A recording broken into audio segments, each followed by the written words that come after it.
I've spent the last 3 years of my life making a game that is, by any logical measure, a fool's errand.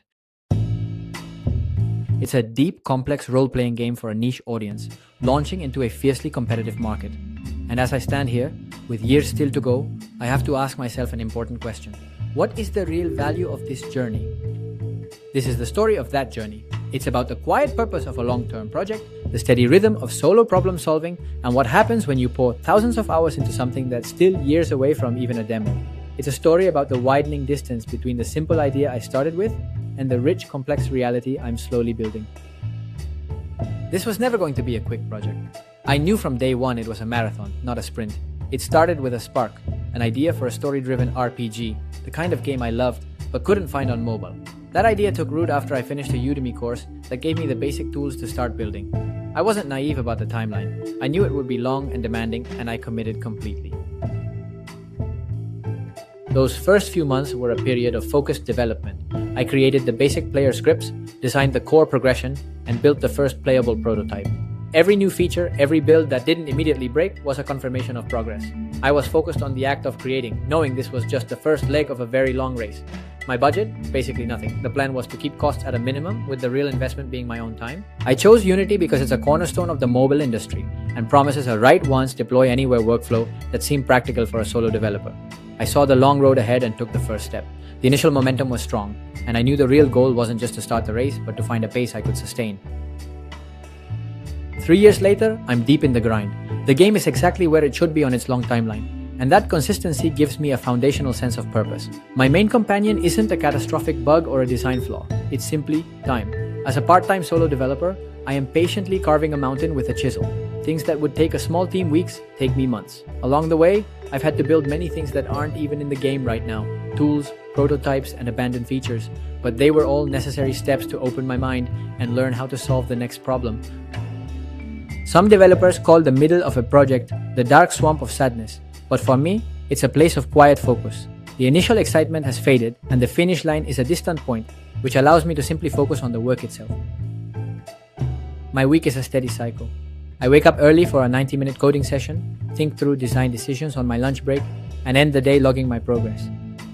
The process is transformative. Burnout isn't a concern when the work itself is the goal. The project's sheer size is an invitation to be patient and deliberate. The piece I began with has deepened, while the progress bar inches forward at a pace I've come to accept. This isn't a lack of passion, it's the quiet purpose of being the writer, programmer, artist, and project manager all at once. That low monetary cost is a conscious choice. The real investment is my time and personal growth, an investment far more valuable to me than the budget a small studio might spend. Mobile optimization. This isn't something you just do at the end. For a solo developer, it's a constant, necessary challenge. On mobile, you're building for thousands of different devices, each with its own quirks, screen sizes, and performance ceilings. My game, which ran smoothly in the Unity editor, became a stuttering, battery-draining mess on a mid-range Android phone. This began a necessary cycle of trial and error. Players expect high-performance experiences, and achieving that on your own is a monumental task. It's the part of development that is completely invisible to the player, yet it consumes hundreds of hours, sharpens your skills, and deepens your understanding of the craft.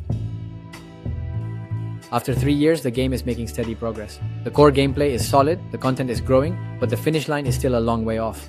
As the technical problems get solved one by one, a new sobering reality is coming into focus: the market. The mobile landscape is a battlefield. In 2025, consumer spending on non-gaming apps actually surpassed games for the first time, signaling a market shift. And while mobile games still generated over $81 billion, that growth has slowed. My game is a premium, one-time purchase RPG in a world dominated by free-to-play mechanics. More importantly, mobile platforms lack the single most powerful tool an indie developer has on PC, the wishlist. There's no easy way to build a community, gauge interest, or generate pre-launch hype the way you can on Steam. I'm on a path to release my game into an unknown future, years from now. I can beg platform holders for a feature, email journalists who might cover it, or spend my tiny budget on ads, but the simple truth is that most solo-developed mobile games are never even seen.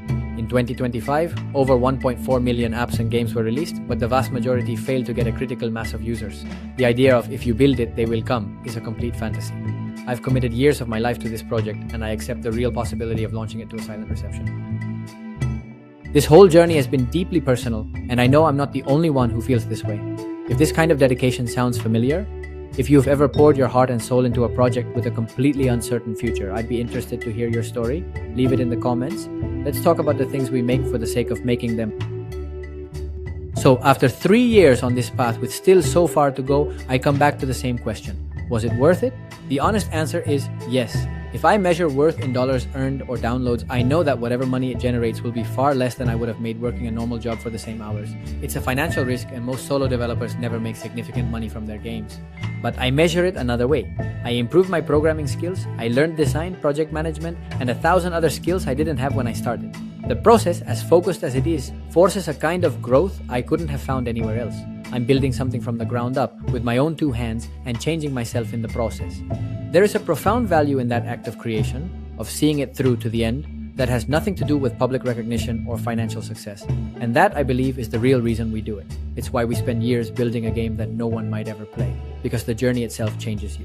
And now the only thing left to do is to keep going, and maybe in a few years hit publish and see what happens. Thanks for watching.